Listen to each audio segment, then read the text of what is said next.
The perfect life, a shocking death, and a verdict that left a nation stunned. This is the story of Pauline Hanna, Philip Polkinghorne, and the landmark murder trial that shook New Zealand. Looking back through New Zealand's legal history, few cases have sparked as much public debate or endured such intrigue.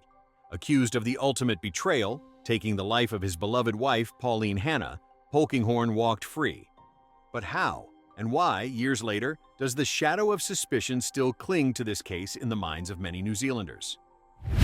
This is a quest for justice that left more questions than answers, and the man who, despite a jury's verdict, could never truly escape the court of public opinion. To truly understand the magnitude of this case, we must first understand the two individuals at its heart, Pauline Hanna and Philip Polkinghorne. Pauline wasn't just a name in a police report. She was a vibrant, successful, and deeply cherished individual. Born and raised in New Zealand, she built a remarkable career, rising through the ranks to become a high-level executive at Counties Manukau DHB, a prominent health board. Her colleagues remembered her as sharp, dedicated, and a true leader. Beyond her professional life, Pauline was a devoted stepmother to Philip's 3 sons, a loving sister, and a valued friend. Those who knew her spoke of her warmth, her infectious laugh, and her unwavering loyalty. And then there's Philip Polkinghorne. At the time of Pauline's death, Philip was a prominent figure in New Zealand's medical community.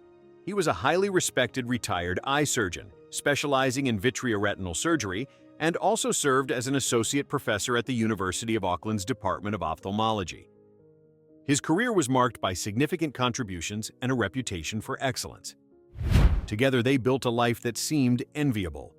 The couple inhabited a world of considerable financial comfort, with a combined net worth reported to be over $10 million, including their multi-million-dollar Remuera home and other investments. Yet, beneath this affluent surface, the trial would reveal significant cracks in their seemingly idyllic existence.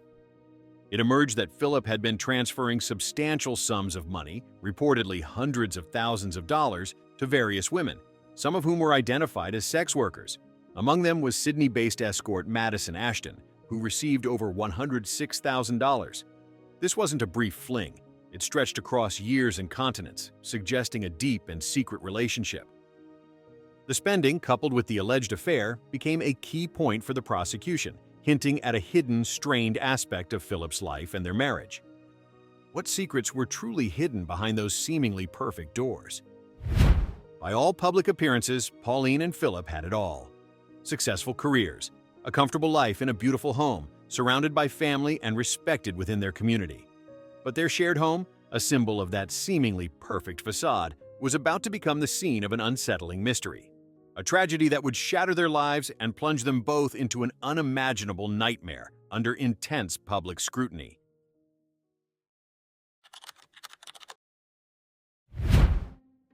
The morning of April 5, 2021 began like any other for many in Auckland. But for the residents of Upland Road in Remuera, it would become etched in their memories as the day an unsettling mystery began. That morning, Philip Polkinghorne made a frantic 111 call. He reported finding his wife deceased in their laundry room. Yeah, my wife's dead. She's hung herself. Okay, well, and she's hung herself, is that correct? Yes, yes. I'm organising help for you now. Stay on the line. Okay. So tell me, why do you believe that she's dead? Pardon me? So why do you believe that she's dead? Because I can't feel a pulse on the doctor. I mean, she's blue. She's cold. Okay, and how old is she, please? 60-odd. Initial reports from police were cautious, treating the death as unexplained. The scene itself was perplexing. Found in the laundry room, seated on a chair with a belt around her neck, the scene immediately raised questions for investigators, particularly given the lack of any suicide note or other clear indicators. What truly happened in that laundry room? Was this an accident, a medical event, or something far more sinister? The affluent suburb, usually a bastion of quiet tranquility, was suddenly abuzz with speculation. Police began their meticulous investigation, and it quickly became apparent that this was no ordinary death. The initial mystery deepened with every passing hour, and the whispers in the community began to grow louder. Something was amiss in the seemingly perfect world of Pauline Hanna and Philip Polkinghorne. As news of Pauline Hanna's death spread, the shockwaves resonated far beyond her immediate community. Her family and friends, reeling from the sudden loss, quickly voiced their profound sorrow and their disbelief that this was simply a tragic accident. They knew Pauline. They knew her strength, her zest for life. The idea of her taking her own life or succumbing to an unforeseen medical event in such circumstances felt profoundly wrong to them. Their intuition screamed that something else had happened. The media, sensing the profound human interest and the simmering questions, swiftly descended. New Zealand, a relatively small nation, becomes deeply invested in such cases, and Pauline Hanna's death quickly became front-page news. Her professional standing, combined with the mysterious circumstances of her passing, fueled intense public curiosity. Questions mounted. Who was this woman? What was her life really like? And what truly happened in that Remuera home? The pressure on the police to provide answers grew exponentially.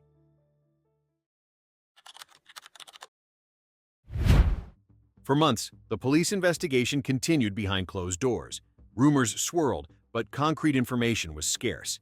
Then, slowly, details began to emerge from the official channels, painting a picture that moved away from accident or suicide and toward something far more sinister. The evidence gathered was largely circumstantial, but collectively, it began to point a finger. Firstly, there were the alleged marital difficulties. Rumors of an affair involving Philip Polkinghorne began to surface.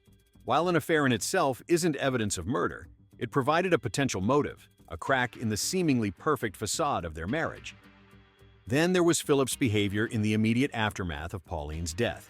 Accounts varied, but some suggested an unusual demeanor, a lack of the expected grief from a husband discovering his wife deceased. Did his actions hint at guilt or simply shock? Crucially, the timeline of events on the morning of Pauline's death came under intense scrutiny. Police meticulously reconstructed Philip's movements, looking for inconsistencies, gaps, or anything that didn't align with his account. Forensic analysis of the scene soon played a pivotal role, and one detail stood out: an orange rope found near Pauline's body. At first, the rope raised questions. If this was a suicide, as initially suggested, could it have been used in a hanging? But during the trial, forensic experts testified that the rope's physical properties, particularly the way it easily unraveled under pressure, made it highly unlikely to have supported the weight of a person. It was, in essence, unsuitable for the very act it was presumed to be involved in. This revelation cast serious doubt on the suicide theory and became a key piece of evidence for the prosecution. The Crown case is that he has taken his wife's life and he has blamed her for it. As he blamed her in life, he blames her in death. While there was still no single, irrefutable piece of forensic proof of strangulation, the presence and nature of the rope, when considered alongside Philip's behavior and the evolving timeline, contributed to a picture that increasingly pointed toward foul play. The medical examination, while inconclusive, raised concerns due to signs inconsistent with typical hanging, including unclear ligature marks and unusual internal injuries, prompting experts to question whether Pauline's death was self-inflicted. Finally, after months of intense investigation, on June 29, 2021, the police made their move. Philip Polkinghorne was arrested and charged with the murder of his wife, Pauline Hanna, the quiet professional, the devoted father, now accused of the unthinkable.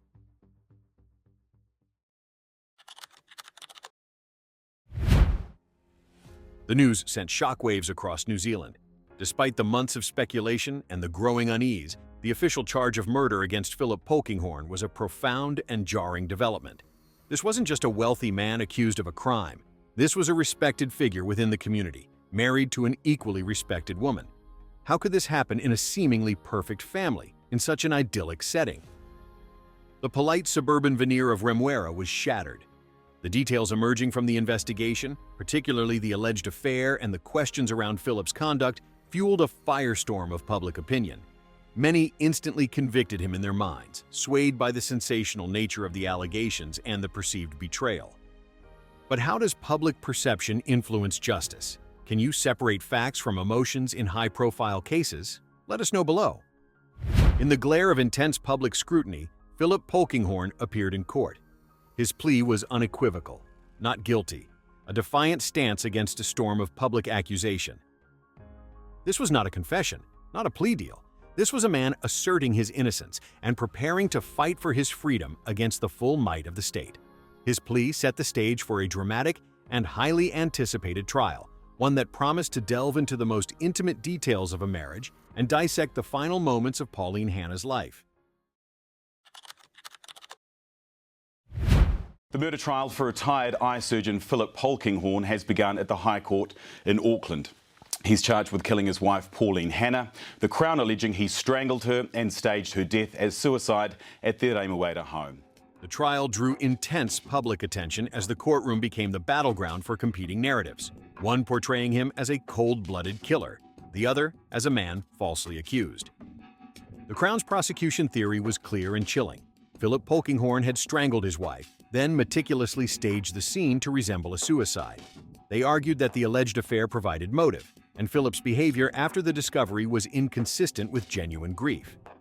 They presented a timeline that, in their view, pointed directly to Polkinghorne being the only person with the opportunity and means to commit the crime.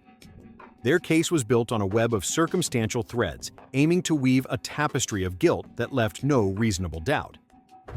But the defense mounted an equally robust counter-argument. Their central point was simple. There were no witnesses to the alleged crime, and critically, no direct proof of murder. They argued that the prosecution's case was based on speculation and inference, not hard facts. They contended that Pauline's death could have been accidental or even self-inflicted, and that the forensic evidence was far from conclusive. They highlighted the lack of a clear, definitive cause of death that irrefutably pointed to homicide. Key moments in the trial hinged on the clash of forensic experts. Medical examiners and pathologists took the stand, offering differing interpretations of the evidence found on Pauline's body and at the scene. One expert might highlight subtle bruising as indicative of struggle, while another would argue it could be explained by other factors. The scientific evidence, instead of providing clarity, often became a point of contention, leaving the jury to navigate a labyrinth of medical jargon, forensic evidence, and conflicting interpretations, where no single piece of evidence conclusively proved guilt. The defense also leaned heavily on character. They painted a picture of Philip Polkinghorne as a loving husband, a dedicated father, and a respected member of the community. Character witnesses testified to his good nature, challenging the prosecution's portrayal of him as a cold-blooded killer. This human element was crucial, attempting to sow doubt about the motive and capability for such a heinous act. The timeline of the morning was perhaps the most hotly contested element. Both sides presented their minute-by-minute accounts, but significant questions remained about specific timings, Philip's activities, and the window in which the alleged murder could have occurred.